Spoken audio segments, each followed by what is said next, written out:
আসসালামু আলাইকুম রহমতুল্লাহি বরকাতুহ। প্রিয় বন্ধুগণ, গ্রিন অ্যাগ্রো ফার্ম থেকে সবাইকে শুভেচ্ছা। আলহামদুলিল্লাহ, আপনারা আমার যে 3টি চীনা হাঁস দেখতে পাচ্ছেন, এখানে মূলত 4টি ছিল। তার মধ্যে 2টা হাসা আর 2টা হাসি। যাই হোক, একটি আমরা খেয়ে ফেলেছি আর 3টা আছে।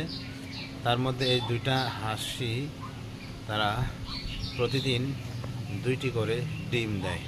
আলহামদুলিল্লাহ, ডিমের সাইজটা মোটামুটি ভালোই বড়। মুরগির ডিম থেকেও, স্বাভাবিক হাঁসের ডিম থেকেও এই চীনা হাঁসের ডিমগুলো সাইজ একটু বড় থাকে। তো আলহামদুলিল্লাহ, আমার এই গ্রিন অ্যাগ্রো ফার্ম ইনশাল্লাহ সামনে সেই সময়ে আরও বড় হবে এবং আমি ব্যাপক বাণিজ্য আকারে ইনশাল্লাহ ডিম উৎপাদন করব। সকলের নিকট দোয়া চাই। আসসালামু আলাইকুম রহমতুল্লাহ।